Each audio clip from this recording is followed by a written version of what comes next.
Welcome back, Research Works podcast listeners. Guess what? What? It is episode 100. 100! Can you believe it? Oh, honestly, I can't. It's a lot of episodes. So many episodes. Oh, my and goodness. What a milestone. It's incredible. And I think we really wanted to spend today and this episode taking the time to celebrate that because, you know, 100 episodes is a pretty special milestone. It is. And not a lot of podcasts get to 100 episodes. They do not. So we're feeling in a celebratory mood. Yeah, rather cheery, actually. Yeah. It feels pretty good. I think Yeah. when you get to 100, when you reflect on what that means, I look back and I kind of go from where we started. You were still pregnant when we first started this. I was. Then you went on mat leave and you're still coming in.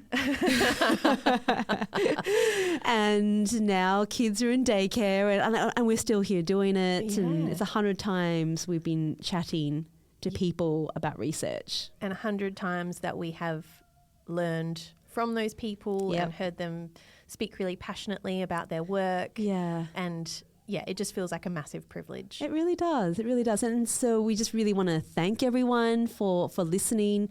You know, when we first started, honestly, Ash and I were like, let's just hope a few people listen to us. That would be great. It'd be really good because you don't really know who you're talking download to. an episode. That would be a win. Yep. Yeah. And I highly encourage, if not force people to listen. I was like, you got to listen to the episode. It's so great. Please listen. And then it just started to grow. It really did. And it, as it grew and it gained momentum and we were watching, you know, how many people were listening and downloading, it just felt more and more surreal. Yeah. And yeah, I just feel very lucky that I get to go on this journey with you, Dana. Oh, same. Thank you. Absolutely. I couldn't imagine anyone else I'd rather do this with. I think, I think even just thinking back to how we started is a pretty cool story. It is. Should we? I don't know if many people are privy to that story. Shall we share it? Should we share it? Yeah, I think we should. I think it's worthwhile because it makes me laugh every time I go back and think about that meeting we had at that coffee shop. And That's right. so I think the story is a good one. It was 2020, the midst of the pandemic. Because we started the episodes in 2021 in January. Yep. And I remember just talking to lots and lots of clinicians who were kind of like feeling really disconnected to research. And I kept saying, oh, have you seen this article? They're like, no, can you send it to me? And I'm like, oh, that's right. It's really hard to get a hold of articles or the time to actually find and curate it. And I remember going on a run. Most of my ideas come from running, I think. So I'm trying to like survive the run. And I was like, just start a podcast. And it was as simple as that. And I was like, all right. So I remember calling you like, do you want to do a podcast with me? And you just answered immediately. You were like, yes. Why not? So that was September 2020. Was it really? Uh-huh. Wow. Okay. So it didn't take long for it to turn around. No. And then spoke to our producer, Ed. Yes. And I was like, do you want to produce a podcast? And he's like, yeah, I guess we could learn. Yeah. So then we bought all of our gear by October, named the podcast by November. Yes. And got all the That was a great stuff. accomplishment, by the way. It's not an easy thing to do. Coming up with a name. And then we started to line up all of our speakers. Yeah. Which started in January 2021. Yes. And I remember that we were too nervous to interview a real life person for our first episode. So we decided that we would interview each other. And that was a very safe place to start and kind of find our feet and work out how this whole podcast thing was going to happen. And then, but after that, the guests have just kept rolling in. And it's pretty cool. We had some really big names right from the beginning. Obviously, we knew some of these people only from afar, kind of just went, Andrew Novak, Andrew Whitehouse. You know, we had a lot of people at the beginning who obviously knew that they were at the start of something. There was no track record and they still said yes to come along. In our humble little studio. Should we describe our studio? I think we should. In fact, there might even be some pictures on our socials of some of the early episodes that you can go back and have a look at so you can really get a visual of what we're talking about. It was hard work, actually. So we had all of our gear packed in a suitcase, and we found it was like an office space that you could hire. Yes. It was a really cool office space, actually. Up a couple of flights of stairs. It was, that's right. Not particularly handy for what we had. Mm-hmm. The room was lovely, but not soundproofed. Yep. And I remember producer Ed had to go next door to the people who were working next door who were swearing their heads off about something. And we're like, we can't quite record this right now. It was a very passionate conversation. I remember that. That wasn't a great deal of fun. No. There were a lot of F-bombs that were hit that time. But they were very quiet after. They were quiet after their visit that. from producer Ed. Though. Yes. The aircon was particularly loud. So January is the depths of summer here in Perth, Australia, and it's so hot. But the aircon was so loud that it sort of wasn't great for recording. No. So we had to turn it off, and we were just a sweaty mess. Welcome to the guests. Sorry about Sweat the temperature. pouring off our face. It's fine. Oh gosh. And we had to book it. It was actually quite tricky. You had to book it and know when the guests were coming. And then from there we moved to another sort of a lecture theatre. That's right. We had this massive lecture theatre, and we just sat at the front. Yes, on a tiny little table at the front. Yes. And the internet wasn't so great, so we used to have to hotspot off our phone for the Zoom links, and we had to put my phone on the other side of the room where it was closer so that we had an internet connection. And every time there'd be some sort of funny sound, we'd be like, connection, are we okay? And people used to pop their heads in, just have a look. We're like, no, go away. Yeah, no, that was really fun. And then when we finally had our studio here, everything's all set up. It is. It's a beautiful nice. studio, testament to all of your hard work, Dana. That's a lot of that's probably more producer Ed. Got it all soundproofed. But yeah, no, it's really great to see how it's changed over the time. But the funny story about the cafe is Ash and I met in December of 2020. And for some reason, both of us had really bad sinuses because we had really bad hay fever. So we met at this cafe. We're looking at each other, these red noses and really blocked up. Yeah. And we're like, very nasal. We need to fix this before we start recording. This is not going to make a good podcast. So before we started the Christmas holidays, we're like, okay, we're going to be really committed to find a solution so we can clear our sinuses. And we did, and we've been good. Yeah. Look, there's been peaks and troughs in the sinus department, I think, over the course of the podcast, but we've managed to keep a lid on it. That's true. There'll be a few moments where it's like, it's more like the clearing of the throat and things like that. But we've learnt along the way. We have. No coffees before recording. No coffees. Yep. No. You get that bowl of phlegm at the back and you're in big trouble. You know it's about to happen. Yeah. Tea is okay, no milk. No. Or just water. Yeah, we've learnt that part of it. We've learnt a lot. But yeah, so that's the 100 episode journey. But I thought we had a few things that I thought would be really great just to celebrate as well. Because I think the most recent one was really cool. Yes, and I watched from afar as you completed what I have decided has been the podcast marathon, the equivalent of a marathon in podcasting, which was your time at the EACD conference. Yes. So let's talk a little bit about that because I've listened to all of the episodes. Oh, Tell the listeners how many were there? 27. 27 podcasts. 27 episodes in how many days? 2.5 days. That's incredible. It was pretty mad. Yeah. It was pretty mad, but it was I have amazing. PTSD from that. Yes.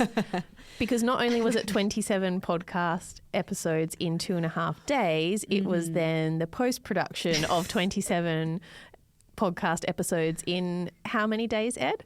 Well, we tried to get them out straight away. So whatever was recorded that day came out that night. Yeah. So sometimes it was an all-nighter to get them done, but it was worthwhile. It was worth it. It was just so impressive. So talk to me and talk to our listeners about EACD. What are your reflections on the conference, on the guests that we had on the podcast during that time? What did you come away with?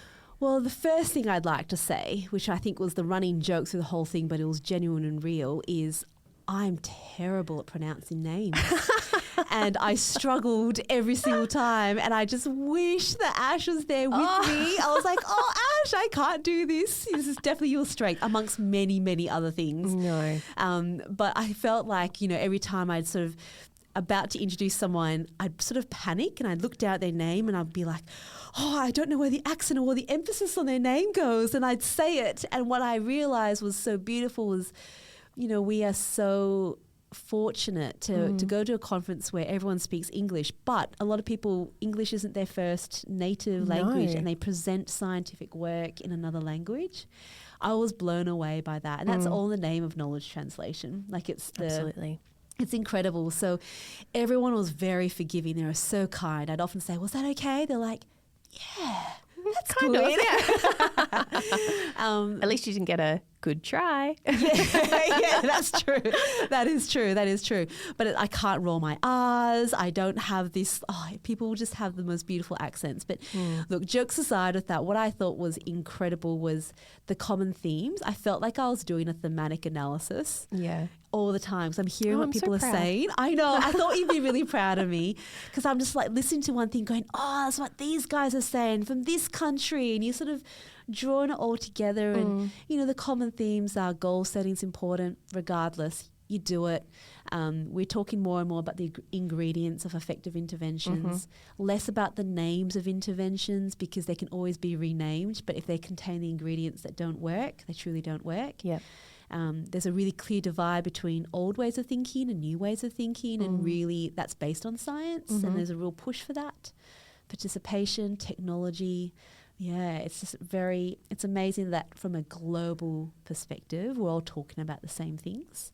It's really cool. That actually. is. Yeah. That's incredible. And what was the most memorable part of the conference for you? The most memorable part of the conference. Look, I would actually have to say one of the first few keynote speakers, they talked about the effect of war on people with disability. Oh, wow. And we really don't get a chance to hear that. No. We know that war, conflict is terrible for everyone and anyone involved. But the minute you have a child with disability or the effect it has on women, because, the men are often off fighting the war. And if you have a child that's immobile and you have to look for services and support to stay alive, it's pretty confronting. And I thought for that set the tone of the whole conference, I thought. And it makes you really pluck out what's important. Yeah. There's a lot of frills sometimes, and I think it just plucked out what was important. And one of the keynote speakers of that, Ruslan Vastilin, I think so. I think I was kind of close. I'm going to say that's not quite close enough. His name was Ruslan, but I can't say his surname. I think. Huh? Vasyutin? I think there was a Y in there. Okay. Good try. Good try. And he told the story about how they fled their home to find safety. Oh my gosh. And I wasn't quite prepared for that. And that was, I actually had goosebumps. I was looking at him and going, what on earth is this? How can this be happening right now? So that was really memorable, and his insights as a parent during that kind of time. Wow. Again, that has just had a lasting impact. That's such important perspective, isn't it? To carry with you. And I think, we live in Australia in a very privileged position within Australia, and it's just perspective. Absolutely. It's so important. And I think the other part that I just loved, obviously just meeting so many people, but it was also meeting people who've been listening to the podcast from all different places in the world. It was that's incredible. so lovely. And some people in really sort of remote areas. I met a lovely lady from Russia. Make sure you do send in your email to me. Get in touch, please, if you're listening. And she was just sort of saying that this was an avenue where she gets a lot of information. Wow. Because it's so hard to access it. Yeah. And I heard that countless times. So that was really cool. Oh, yeah. The podcast is doing its job. It is. That's right. Yep, absolutely. So, so that was EACD. It was a lot of episodes. And then did you have a nice big nap afterwards? Did indeed. Yeah, that Sunday after everything had finished. Yeah. It was just sleep. And I felt like I became really short-sighted because I was looking at someone so close to me for so much of the day as we were interviewing, and it was just running around to the keynotes and going, I almost forgot to go to my presentations. I was just about to say, the fact that you recorded 27 episodes in 2.5 days is as I said, the podcast marathon in itself, but you didn't just do that while you were there. You actually had your own presentations and posters and things within the conference that you were engaged with. So you almost missed a presentation. Look, it wasn't on my mind at the time. I was like, well, I'm meant to be somewhere right now.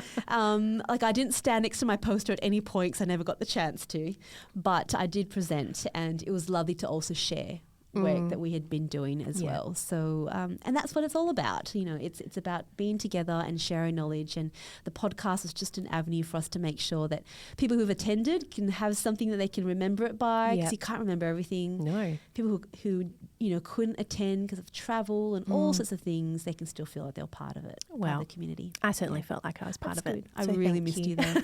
I missed you. Next time. Next time indeed. Yeah. But I thought as well, now that that was a big sort of milestone, I think, for the podcast is going international. And we knew we could do it because we put everything in a suitcase. Yes. Which is kind of like how we started. Yeah. We could set it all up while we were there. You were well practiced the art of suitcase podcasting. Yeah, that's right. Going back to the humble beginnings, which was really lovely. And it all got back. It all got back. Which is great. Thank goodness. I have to say, there was the flight on the way to Slovenia. I sat right by the window and I could see the luggage being loaded. Oh. And I was like, I haven't seen our suitcase yet. And so the minute I saw the podcast one go on with a big heavy sign on it, I was like, that's fine. My suitcase with all my clothes hasn't gone on, but it doesn't matter. It doesn't matter as long as the podcast stuff is on. Yeah. And did they place it gently? Relatively. Not as gentle as I'd like it to, but it all arrived fine. So I was really grateful. Good. So I hope everyone's been enjoying those episodes. I've been seeing, it's been like the downloads have been crazy. It's been thousands. Wow. So it's I hope everyone's been enjoying. So thank you for listening. And but I thought in this episode at 100, you've asked me a bunch of questions, but I thought I'd ask you some questions. Yeah. Okay. Well, I feel like it's really funny because when I went to the conference as well, people were asking a lot of questions about me. They're asking a lot of questions about you, and they love the icebreaker questions, by the way. Yeah, they really, and I think people feel like they've gotten to know us. Yeah. And our singing and, Oh, they like that? They didn't comment on it, but they just commented on the singing. We'll assume. We'll assume they really like it. And so I thought, well, let's go a little bit further because I think people do listen and they hear our voice and I think it's quite familiar, but it's the person behind it and what brings, this is why I missed you as well, but it's more than just the fact that we do the podcast. But I thought a good first question would be, how did you get into this world of research? Oh, okay, a curly one. Cast your mind back. Many years. Many years. So not that old. It's my 20-year high school reunion this year. That's a side note. We can talk about that another time. It'd be a good icebreaker question for the latter. Have I attended any before? No. Okay. How did I get into research?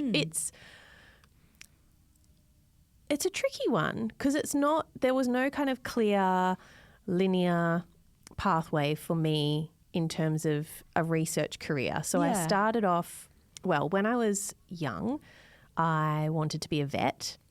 That's right. And my granddad, who is a horse trainer, he said, don't be a vet because horse people don't pay their bills. So that's not going to... Sorry to any horse people out there. So I thought, okay. Good advice. And as you get to learn more about what being a vet actually entails, that very quickly realised that was not for me. I could stick to loving animals without all the other looking bits. after them in that way. Yep. So when I went to school, I was always really sporty, and I thought something that would align really nicely with my love of sport would be to do a sports science degree when I finished school. So got into a sports science degree, loved that, just absolutely loved everything about it, engaging with people, going on all the pracs, learning about anatomy and biomechanics and all the different things that you get to do in a sports science degree. But I've always been a really curious person as well. So I'm always the one asking questions and asking too many questions, probably, my family members would say. So after I finished my degree, one of my lecturers said, I think maybe honours would be a really good idea for you because you get to ask those kinds of questions in a really scientific way, and that really appealed. So from there, I went on to do a PhD, and just, my love of research and learning new things and understanding things in depth evolved. And I think, the more you learn, the more you realise you have to learn. So it's just kind of snowballed from there. And, when I finished my PhD, I got to do some work on a funded research project. And then one of my PhD supervisors tapped me on the shoulder and said, we've got a job opportunity I think would be really great for you at Perth Children's Hospital. And I haven't looked back. So curiosity is what brought you here. Absolutely. I love it. Yeah. That's a really cool story. And I love how you didn't really have like a clear sort of end game involved, but you just sort of followed. You always talk about follow the evidence. You're sort of following one thing and to the next, and it just led you in this direction. Yeah. And I think, my career is probably a bit different from others. In lots of people in academia or in research, they have a particular topic or population or intervention that they like to try and understand in depth. Whereas for me, it's about learning different ways that we can answer scientific questions. So I end up doing have lots of different roles in lots of different projects, because for me, it's all about learning and understanding and then learning some more. And you can see that in the work that you do and what you're involved with.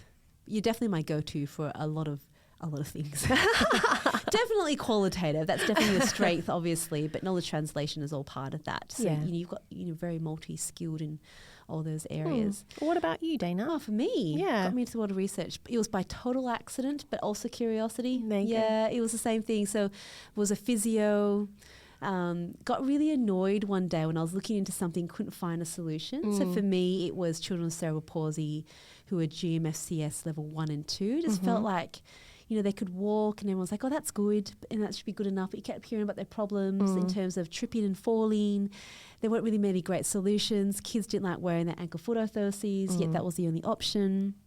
And then I started just looking into some other ideas that brought me to functional electrical stimulation.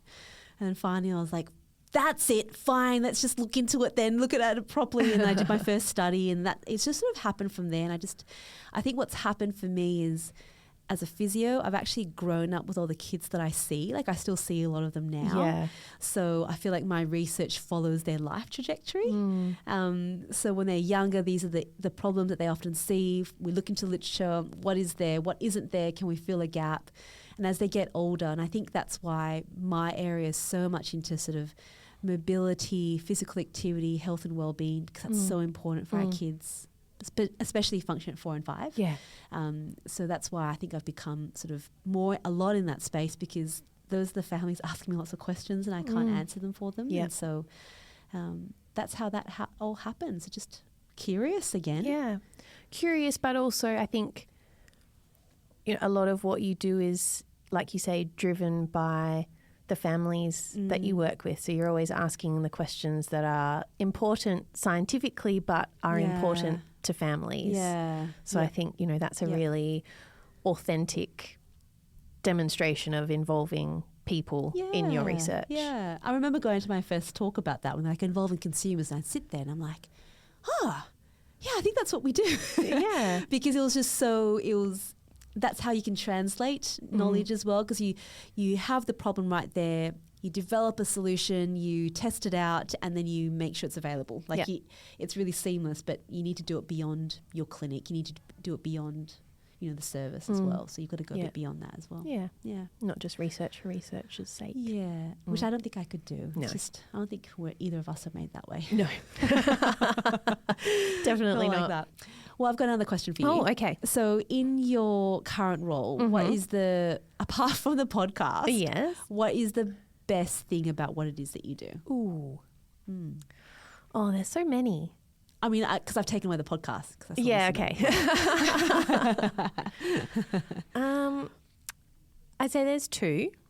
The first one is getting to be involved in the consumer reference group that we have that is part of our department, and getting to speak with parents and young people with lived experience who just have the most incredible ideas and feedback on how we can make things better for them, but also the families that are to come through our service. So I absolutely love the chances I get to speak with them and learn from them. Yeah.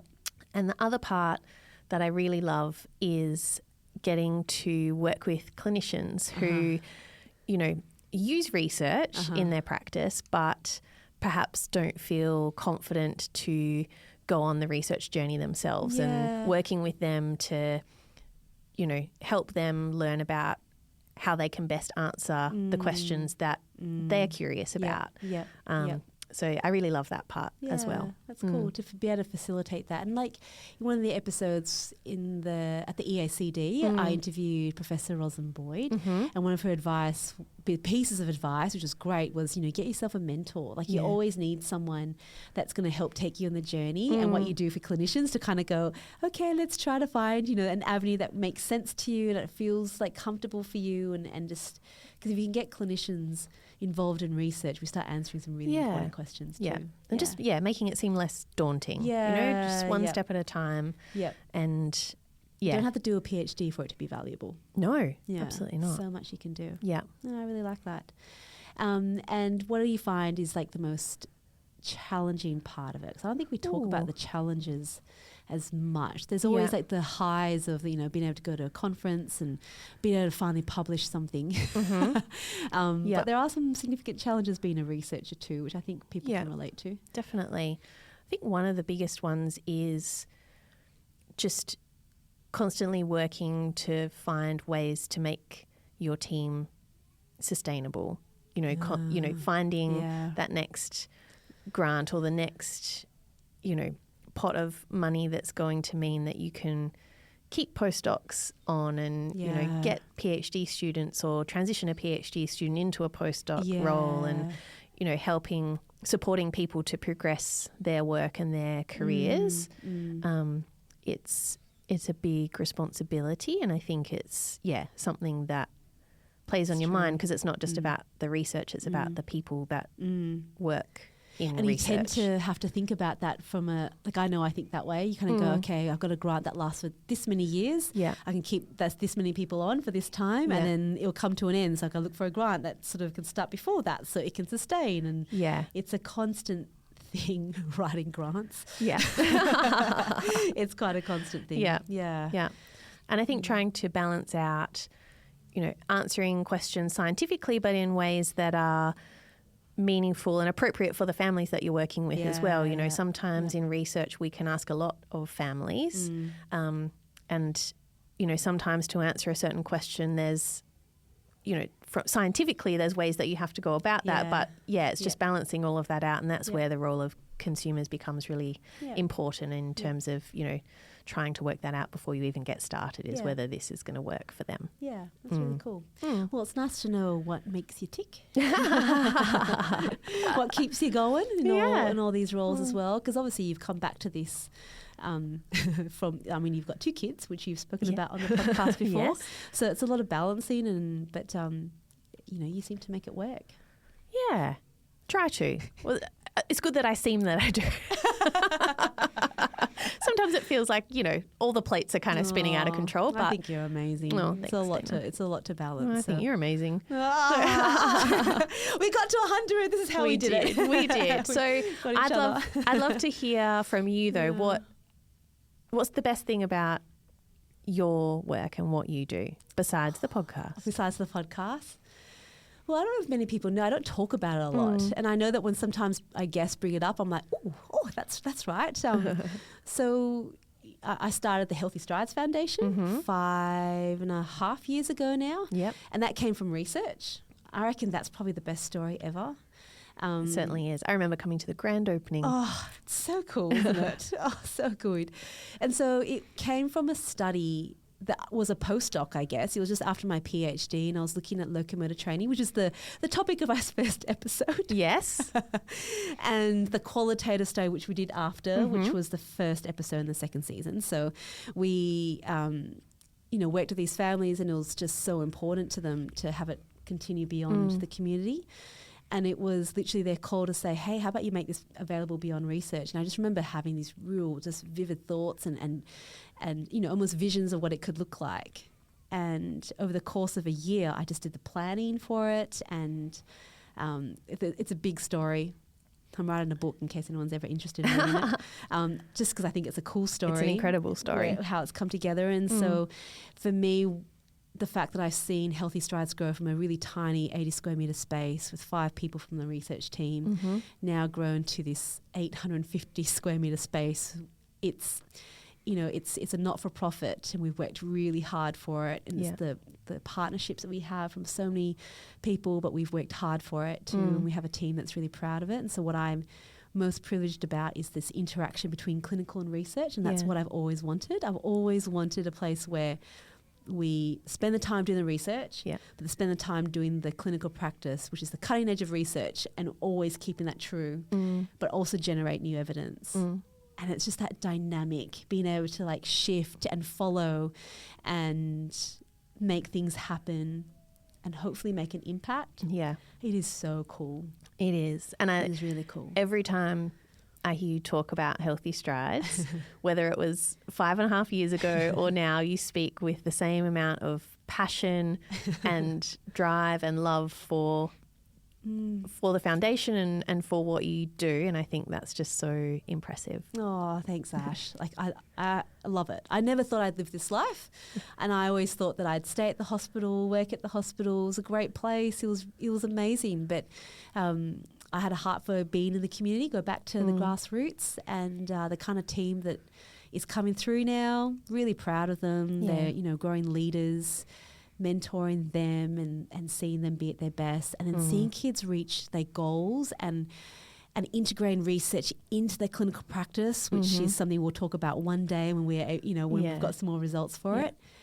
Oh, it's very awesome. So it's always growing. And so the podcast is only made possible because we do it within Healthy Strides, and it's a healthy place for us to be able to do it from and get the word out there. Yeah. So cool. I love it. All right. Well, let's throw a slight curveball then. What's the most challenging thing about your role? The most challenging thing, I think, would be having the confidence, I guess, sometimes to speak up about things that, when you work so closely with families and you see how much time goes into, helping their children come into sessions, the time they take off work, they want their children to grow and flourish and be the best version of themselves. And it's our responsibility to meet that need with the knowledge that we have. Yeah. And so for me, that's evidence-based. It's just 100%. There's no other way around it. And so when I see practices that's been really heavily promoted and marketed that we know are not grounded in any evidence, there's no research behind it, I just can't be silent. I just can't. And so it's the confidence to speak up and to just say it. It's not to condemn families from doing it at all, but I truly believe in informed choice. But sometimes speaking up can be really confronting, because these are on the other side of who's carrying it out. They're people, and they really believe in what they're doing, but it's still not grounded in science, and it just needs to be brought up. And for me, it's an ethical thing, and so I find that probably the most challenging, because it's all good to talk about research and it's fabulous, but the flip is, if you don't follow it, what does that mean? Yeah, and it is, those conversations are challenging, and how that makes people feel, I think, is challenging. Like the whole thing is just very complex. And I just think there just needs to be like a balance to the conversation, and that's all I want to bring to it. But it still takes confidence to speak out and just to provide that balance in a really compassionate way.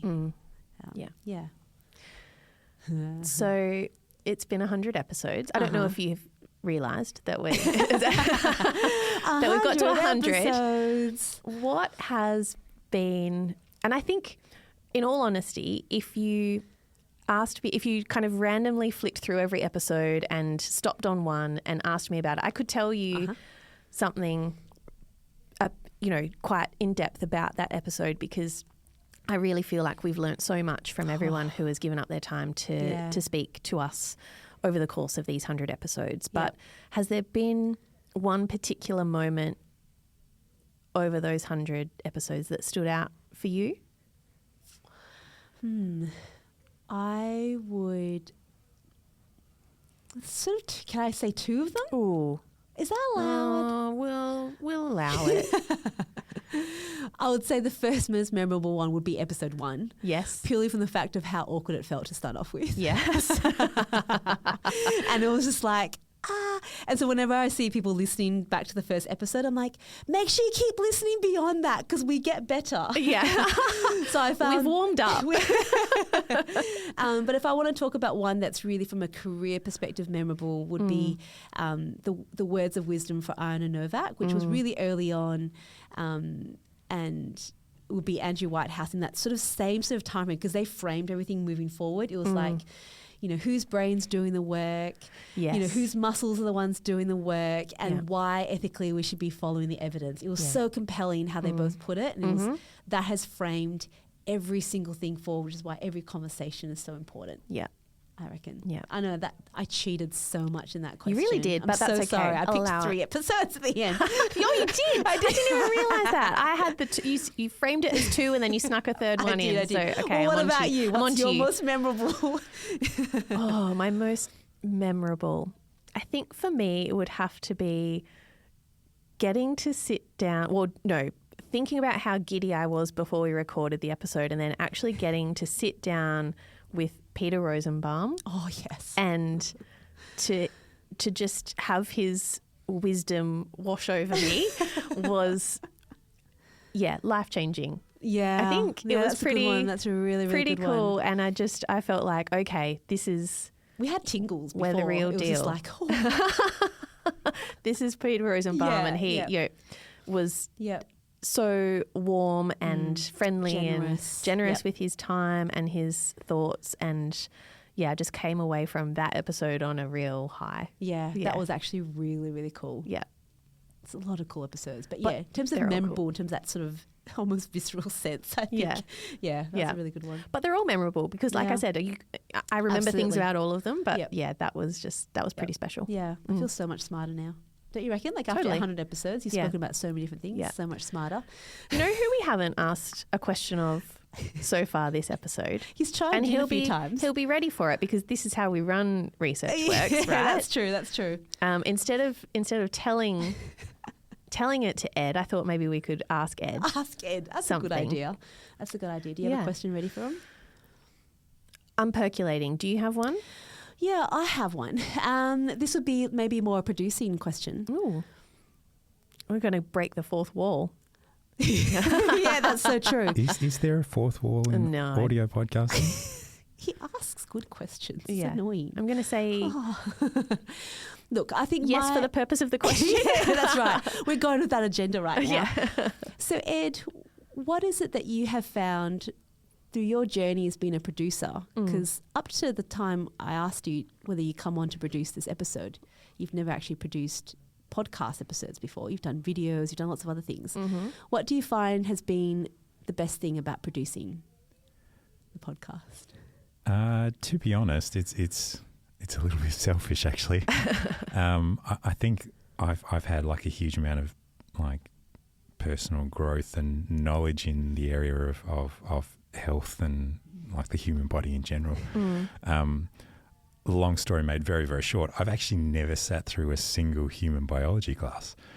I know nothing about the human body. So I guess when the spool comes about, you know, someone who's not involved in healthcare and doesn't know anything about it's completely true. It's legit. It's legit, yeah. So sitting through like all these incredible researchers and clinicians who talk very passionately about wanting to make a change, and they do all the scientific evidence to prove particular points, I start to appreciate how much work there is in all of this research to bring something to the fore and make other people's lives better. But through doing that, I've started to understand parts of how the body works, and so that's been great. I just kind of get to sit and listen to it firsthand, which is great.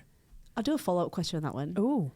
Do you ever get nervous? Because we genuinely do not prep It's almost a little bit cruel. Yeah. We sort of just say, we've got this guest today, we're talking about this. And sometimes it's just he knows about the topic as we get into it, right? Yep. He's learning with us. He's learning with us. So we never prep Ed. That's just genuine. We never give him a question.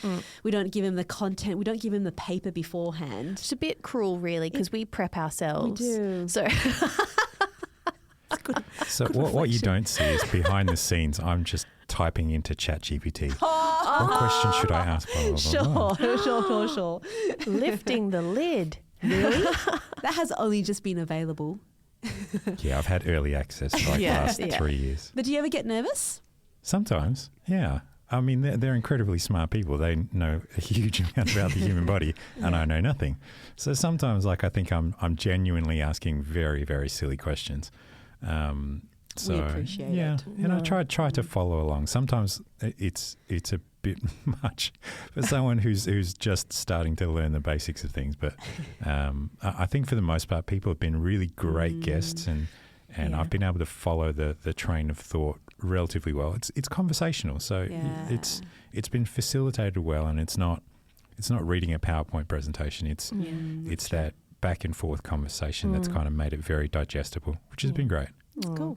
Well, you are a very patient man. I'm sure there's lots of bloopers on Dana and I's part that you've edited out over the course of the 100 episodes. I'm dreading the day that the blooper reel comes out. Oh, if you guys cross me like one day. But none of this would be made that's right. possible without you, Ed, and your amazing editing skills and your production skills. So yes, we are incredibly grateful for your time and effort on the podcast as well. Yeah, really grateful. Congratulations on making it to 100 too, Ed. Yeah, thank you. Well, as we normally do with our podcast, this does bring us to an end It does. of this 100th episode.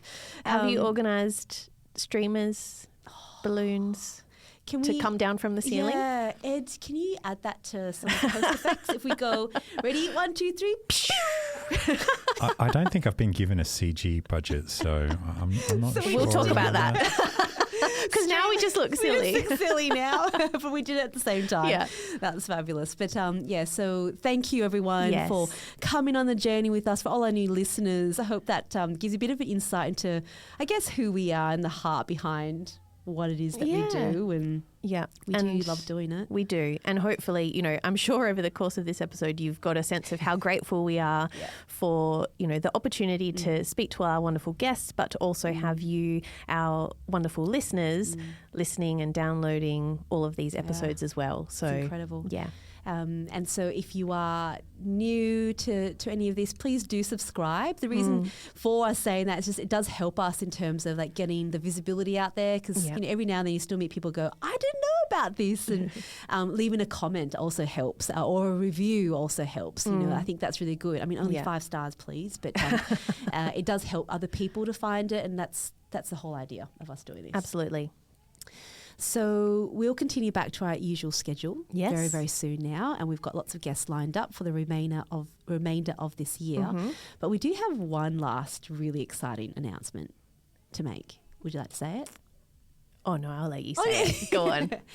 So next year, Ash and I are both going to be headed to the European Academy of Child with Disability 2024 in Bruges in Belgium. Continuing our partnership in knowledge translation with the EACD. Yeah.